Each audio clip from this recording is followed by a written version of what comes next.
Jadi sebenarnya ada sebuah ketentuan yang hampir-hampir mirip lah, hampir-hampir mirip dengan yang dimaksudkan oleh para netizen dan juga yang beredar. Jadi sebenarnya ketentuan itu bukan narasinya seperti demikian. Jadi bukan peserta itu masuk rumah sakit, sembuh atau tidak sembuh, intinya 3 hari harus keluar. Kalau mau dijamin terus, itu menjadi pasien umum atau bayar sendiri. Oh tidak ada ketentuan seperti demikian. Hai sahabat BPJS Kesehatan, di video kali ini saya akan memberikan sebuah informasi yang banyak beredar di media-media sosial, misalnya TikTok dan lain-lain.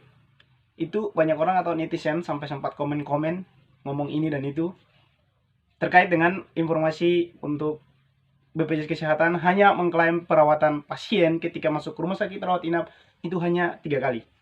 Dan informasi ini sangat meresahkan masyarakat.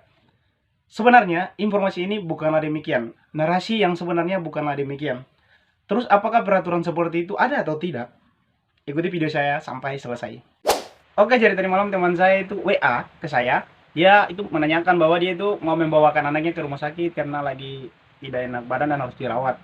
Tetapi dia tuh khawatir, katanya informasi yang dia dapat itu BPJS hanya bisa menjamin selama 3 hari saja. Sementara dia khawatir anaknya ini akan dirawat selama 1 minggu atau lebih. Gitu. Jadi dia WA saya menanyakan terkait informasi yang dia dapat. Ternyata informasinya pun dia dapat melalui media sosial. Dia juga sempat baca-baca searching melalui Google. Oke.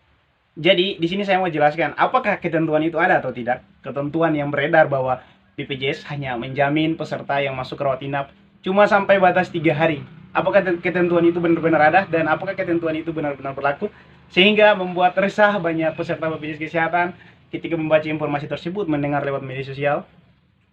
Ikuti video saya, jangan kemana-mana ya. Jadi sebenarnya ada sebuah ketentuan yang hampir-hampir mirip lah, hampir-hampir mirip dengan yang dimaksudkan oleh para netizen dan juga yang beredar. Jadi sebenarnya ketentuan itu bukan narasinya seperti demikian. Jadi bukan peserta itu masuk rumah sakit, sembuh atau tidak sembuh, intinya 3 hari harus keluar. Kalau mau dijamin terus, itu menjadi pasien umum atau bayar sendiri. Oh tidak ada ketentuan seperti demikian. Pasien masuk rumah sakit, keluar atau tidak, itu menjadi keputusannya dokter. Jika kesehatannya belum bisa untuk dikeluarkan, ya itu menjadi keputusan dokter. Jangan karena ada pasien yang masuk dan dalam jangka waktu 3 hari pasien mengeluarkannya, lalu para peserta atau semua orang mengklaim bahwa itu adalah peraturan BPJS karena dia adalah pasien BPJS, sehingga batas waktu 3 hari saja dia sudah harus keluar dari rumah sakit karena sudah tidak bisa dijamin lagi oleh BPJS Kesehatan. Oh no, jadi tidak ada peraturan seperti demikian. Lantas peraturannya seperti apa? Oke, jadi begini teman-teman. Yang dimaksud dengan 3 hari batas penjaminan pasien BPJS Kesehatan itu seperti ini. Jika satu ketika Anda atau siapapun Anda yang masuk rumah sakit dengan perawatan rawat inap, misalnya pas Anda masuk, tiba-tiba datanya dicek misalnya nih, oh dia belum terdaftar sebagai peserta BPJS Kesehatan. Maka hari itu pun dia masih bisa diberikan kesempatan untuk segera mendaftarkan BPJS Kesehatan dan aktifkan statusnya sebagai peserta BPJS Kesehatan. Itu hari pertama. Dan jika belum jadi pada hari pertama, hari kedua pun masih bisa diberikan kesempatan. Usahakan lagi supaya kepesertaan BPJS Kesehatannya ada atau terdaftar.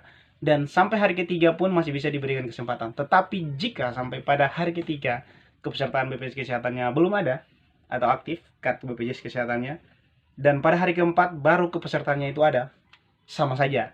Itu dia sudah tidak bisa lagi dijamin oleh BPJS Kesehatan sebagai pasien rawat inap BPJS Kesehatan. Itu yang dimaksud tadi 3 hari batas penjaminan BPJS Kesehatan itu. Jadi artinya pasien BPJS Kesehatan itu harus menyediakan kartu atau menyediakan kepesertaannya dalam keadaan aktif dalam jangka waktu 3 hari. Jika sudah lewat dari jangka waktu 3 hari, baru kepesertaannya itu ada, baru dia daftarkan diri atau terdaftar sebagai peserta BPJS Kesehatan, itu tidak bisa lagi digunakan untuk menjamin perawatan rawat inap dia selama di rumah sakit. Seperti itu penjelasannya. Jadi narasi yang beredar-beredar banyak itu salah. Sebenarnya mereka salah mengartikan informasi yang baru tadi saya jelaskan. Jadi informasi yang saya jelaskan ini untuk memberikan pandangan kepada teman-teman yang salah menafsir tentang informasi yang beredar itu. Oke, jadi semoga informasi ini bisa menjadi referensi dan pengetahuan bagi teman-teman yang masih salah menafsir tentang informasi 3 hari batas penjaminan BPJS Kesehatan. Kemungkinan mereka yang salah itu karena mereka tidak mendapatkan informasi resmi dari pihak-pihak BPJS Kesehatan atau yang tahu benar-benar tentang informasi tersebut, sehingga mereka banyak yang menafsir sendiri dan akhirnya jadinya fatal. Dan kita sudah tahu bahwa dunia maya itu tempat bagaimana orang mengotak-atik segala macam informasi, sehingga kita sebagai pendengar terkadang kita hancur-hancuran karena informasi-informasi yang beredar tersebut. Terima kasih telah menonton video saya. Yang belum subscribe, jangan lupa di subscribe. Yang belum like, silahkan di like. Jangan lupa tekan tombol notifikasi supaya teman-teman terupdate dengan informasi BPJS Kesehatan lainnya. Dan jangan lupa di share bagi teman-teman karena informasi ini sifatnya penting. Terima kasih.